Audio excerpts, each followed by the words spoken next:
बच्चों नमस्कार। आज हम लोग derivative of functions in parametric forms पढ़ेंगे कि पैरामीट्रिक फंक्शंस का डेरिवेटिव कैसे निकालते हैं हम लोग। तो सबसे पहले ये जानेंगे कि पैरामीट्रिक फंक्शंस होते क्या हैं।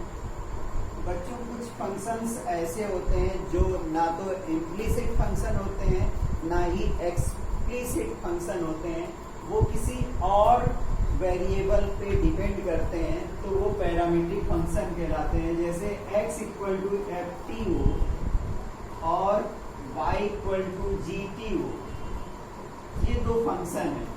ये दो फंक्शन ना ही इम्प्लिसिट हैं और ना ही एक्सप्लिसिट फंक्शंस हैं। अब ये फंक्शन क्या है, x किस पे डिपेंड कर रहा है, t पे डिपेंड कर रहा है। t यहाँ पर इंडिपेंडेंट हुआ इसके लिए। इसी तरीके से y वेरिएबल t पे डिपेंड कर रहा है, तो t इसके लिए भी इंडिपेंडेंट फंक्शन हुआ। मतलब x और y दोनों t पे डिपेंड कर रहे हैं। तो ये पैरामीट्रिक्स, जब कोई दो वेरिएबल किसी थर्ड वेरिएबल पे डिपेंड करें तो वो वेरिएबल या इक्वेशंस पैरामीट्रिक इक्वेशंस कहलाते हैं। और उनका हम जब डेरिवेटिव फाइंड करना चाहें, मतलब dy अपॉन dx निकालना चाहें, y का डिफरेंशिएशन हमें x के रिस्पेक्ट में निकालना है, तो सबसे पहले हम क्या करेंगे, x को t के रिस्पेक्ट में डिफरेंशिएट करेंगे। Differentiating with respect to t के रिस्पेक्ट में इसको डिफरेंशिएट करेंगे, तो dx upon dt equal to हो जाएगा f डैश t। तो इसका डिफरेंशिएशन हो गया।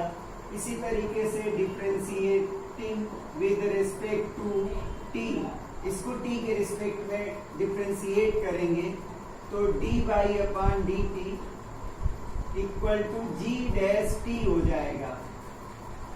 अब हमें क्या करना है, dy dx निकालना है। dy dx, तो इसको हम लोग लिख सकते हैं dy dt into dt by dx।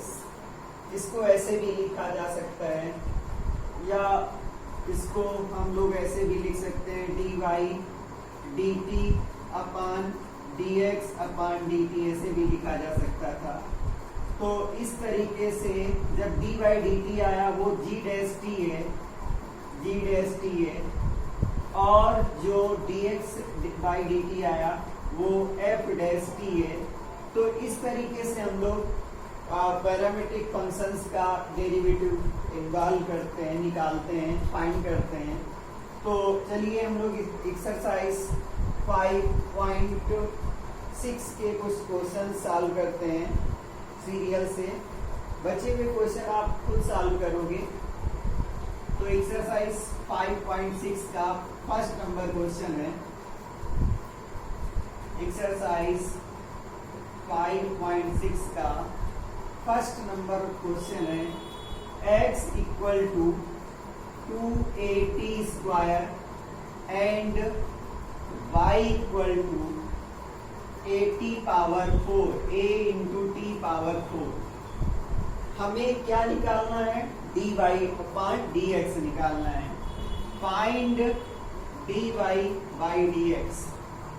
तो हम लोग क्या करेंगे, इसको t के रिस्पेक्ट में डिफरेंशिएट कर देंगे। Differentiating with respect to t, तो इसका हो जाएगा dx by dt equal to, इसको t के रिस्पेक्ट में डिफरेंशिएट करना है, 2at स्क्वायर। तो यहाँ पर 2a कांस्टेंट हो गया, बाहर कर लिया, तो t स्क्वायर को डिफरेंशिएट किया, तो 2a इंटू 2t मतलब 4at का डेरिवेटिव आया t के रिस्पेक्ट में। इसी तरीके से हम लोग derivative with respect to t निकालेंगे, तो यहाँ पर dy dt हो जाएगा और 8d by dt t power 4 हो जाएगा, तो 4at क्यूब इसका डिफरेंशिएशन आया। अब हम लोग को निकालना है dy dx, तो dy dx का मतलब dy dt into dt by dx, और dy dt आया है 4at क्यूब अपान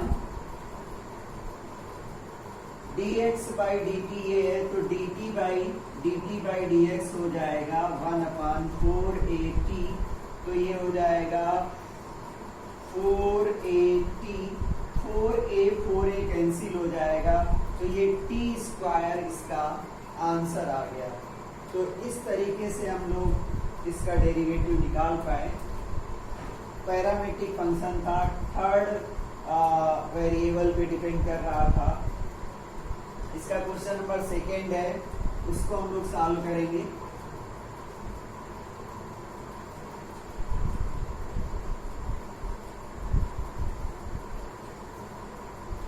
क्वेश्चन नंबर 2 है कि x equal to a cos theta, a into cos theta and y equal to b cos theta, b cos theta, then find dy dx find करना है। तो हम लोग इसको थीटा के रिस्पेक्ट में डिफरेंशिएट करेंगे। तो differentiating with respect to theta, तो dx by d theta, a constant है, d by d theta cos theta, इसको डिफरेंशिएट कर देंगे। तो dx by d theta equal to हो जाएगा माइनस cos थीटा का माइनस साइन थीटा होता है, तो माइनस a साइन थीटा हो जाएगा। इसी तरीके से इसको भी थीटा के रिस्पेक्ट में डिफरेंशिएट कर देंगे, तो dy d theta equal to minus b sine theta हो जाएगा। तो इस तरीके से दोनों में cos थीटा था। तो अब हमें निकालना है dy dx, तो dy dx d थीटा और d थीटा बाई dx हो जाएगा, और d थीटा बाई dx की जो वैल्यू आएगी d थीटा बाई dx की, वो इसका रेसिप्रोकेट हो जाएगा, -1/a साइन थीटा हो जाएगा। तो इस तरीके से minus b sine theta upon minus a sine theta, तो माइनस माइनस कैंसिल हो गया, साइन थीटा भी कैंसिल हो गया, तो b अपान a इसका आंसर आ गया। तो आसान है बच्चों डिफरेंशिएट करना, बस हमें डिफरेंशिएशन आना चाहिए और हम इसको डिफरेंशिएट कर पाएंगे। बच्चों इसका सारे क्वेश्चन एक ही टाइप से सॉल्व हो रहे हैं। हम इसका 7 नंबर और 11 नंबर और सॉल्व करवा दें, और इसके बाद आप प्रैक्टिस करिए। 7 नंबर में गिवन है x equal to sine cube t upon under root cos 2t, ये गिवन है। और y equal to cos cube t upon under root cos 2t। तो बच्चों क्या करेंगे, हमें dy dx निकालना है। dy dx क्या है वो फाइंड करना है।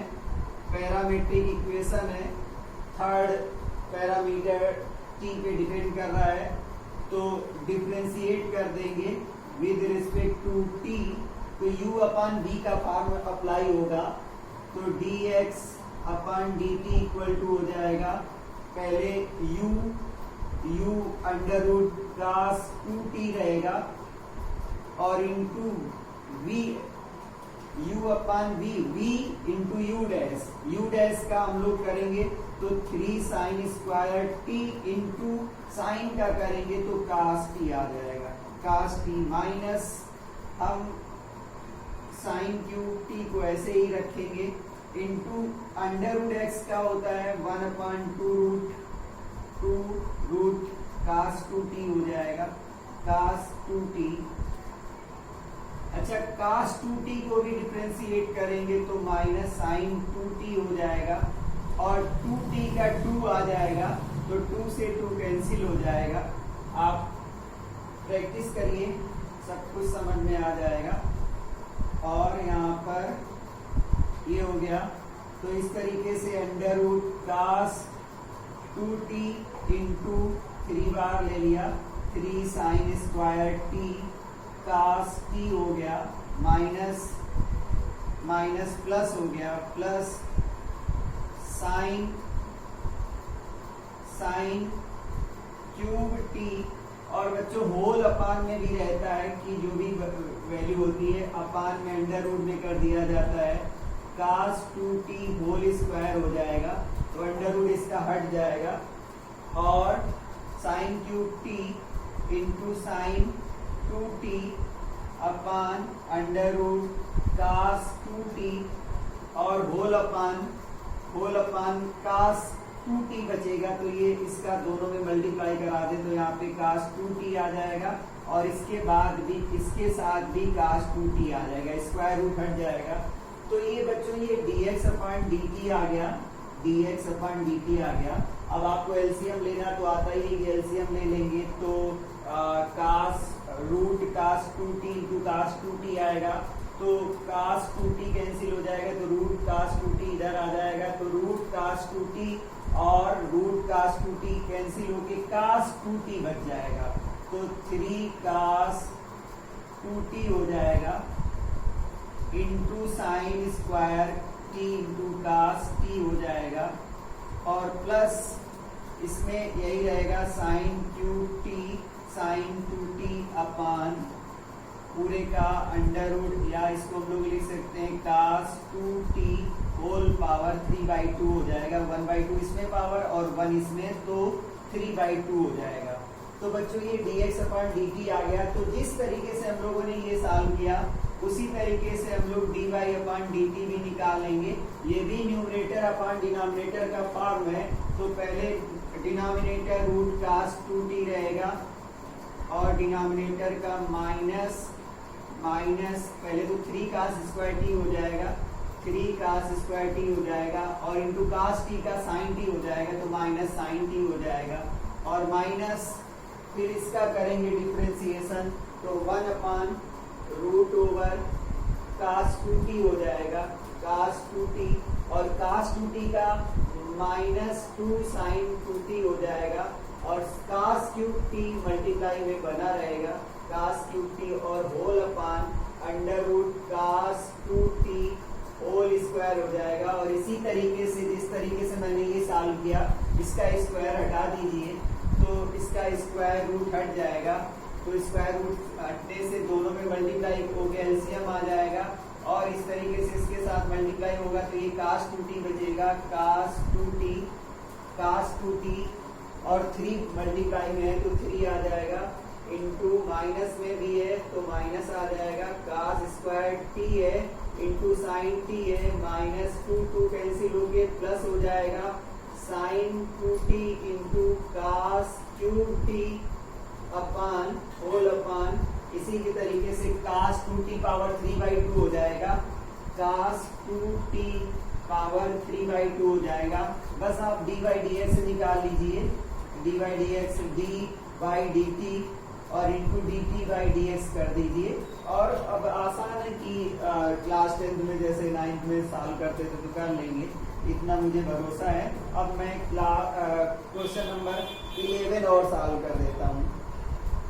उसमें प्रूफ करवाया गया है, प्रूफ करना है। मैं इसको हेडिंग को हटा देता हूँ, इसकी कोई जरूरत नहीं है, तो स्पेस की जरूरत पड़ेगी।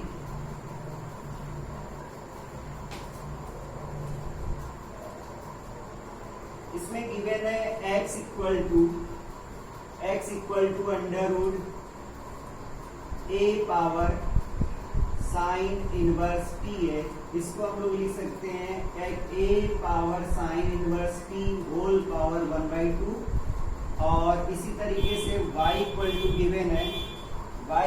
गिवन है under root a power cos inverse t, तो y इक्वल टू लिख सकते हैं a power cos inverse t whole power 1/2, और प्रूफ करना है dy/dx equal to minus y/x proof करना है।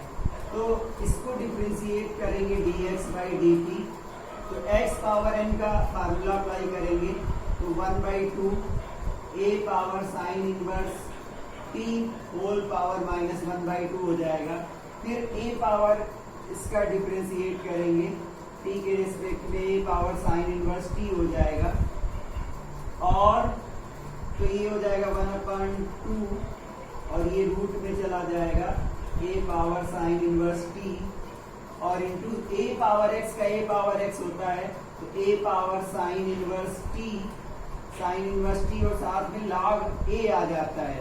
अभी साइन इनवर्स t का डिफरेंशिएशन करना पड़ेगा, साइन इनवर्स t का डिफरेंशिएशन बाकी है। तो इस तरीके से ये हो गया a power sign inverse t log a upon 2 root over a power sign inverse t और साइन इनवर्स t का डिफरेंशिएशन हो जाएगा under root 1 minus T square, इसका डिफरेंशिएशन हो जाएगा। अब इसको y को डिफरेंशिएट करेंगे dy upon dt equal to, बस इसी से कंपेयर कर दे तो हमारे पास आया a power sign inverse t, तो यहाँ पर आ जाएगा a power cos inverse t, a power cos inverse t। इसी पैटर्न में है तो यही आएगा, log a आएगा और अपान में आया है 2 root over a power sign inverse t आया है तो यहाँ पर a power cos inverse t आएगा, cos inverse into 1 minus T square आया है। साइन इनवर्स t का साइन इनवर्स x का differentiation 1 upon root over 1 minus X square होता है, तो कास इनवर्स का माइनस में हो जाता है तो ये माइनस में हो जाएगा root over 1 minus T square. तो dy dt आ गया, तो dt अपान dx कितना हो जाएगा ये देख लेते हैं, ये रेसिप्रोकेट हो जाएगा तो 2 under root a power sign inverse t under root 1 minus T square under root 1 minus T square a power sign inverse t log a हो जाएगा, log a हो जाएगा। तो अब हमें चाहिए dy dx, तो dy dt into dt by dx हो जाएगा, तो dt बाई dx हो जाएगा। तो इस तरीके से हमारे पास dy dx की वैल्यू ये है minus a power cos inverse t log a upon 2 root over a power cos inverse t under root 1 minus T square into इसकी वैल्यू पुट कर देंगे 2 under root a power sign inverse t into 1 minus T square upon a power sign inverse t और log a into log a, तो log a से log a cancel हो जाएगा, under root 1 minus T square से 1 minus T square cancel हो जाएगा और 2 से 2 कैंसिल हो जाएगा। अब जो वैल्यू बची वो minus a power cos inverse t बचा upon a power cos inverse t whole power 1/2 बचा। यहाँ a पावर इसको 1 मान सकते हैं, यहाँ 1 पावर है, यहाँ 1/2 पावर है। यहाँ पर क्या बचा a power sign inverse t whole power 1/2 है, तो इसको हम नीचे वाले को sine inverse t whole power 1 मान सकते हैं। तो जब बेस सेम होता है तो पावर माइनस हो जाती है, ये बेस सेम है तो 1 में 1/2 माइनस हो जाएगा तो बचेगा 1/2, तो 1/2 बचेगा तो minus a power cos inverse t power 1/2 हो जाएगा, जिसको हम रूट लिख सकते हैं रूट में। और इसी तरीके से जब इस 1 पावर में इसको माइनस करेंगे तो पावर 1/2 डिनोमिनेटर में आएगा, तो इसको भी हम रूट में लिख सकते हैं पावर साइन इनवर्स t। अब क्योंकि ये y दिया गया है तो इसको हम y लिख सकते हैं और ये x दिया गया है तो हम इसको x लिख सकते हैं। तो इस तरीके से ये बच्चों dy dx प्रूव हो गया। तो बच्चों हम आपको क्वेश्चन नंबर 5 दे रहे हैं और वो आपको कमेंट बॉक्स में इसका आंसर देना है कि आपने इसका आंसर क्या निकाला। क्वेश्चन नंबर 5 है x equal to cos theta minus cos 2 theta, y equal to sin theta minus sin 2 theta, find dy dx find करिए। तो बच्चों thank you, have a nice day. Parametric functions का derivative इस तरीके से find करते हैं, आप प्रैक्टिस करिए। हमें विश्वास है कि आप इन क्वेश्चंस को सॉल्व कर पाओगे।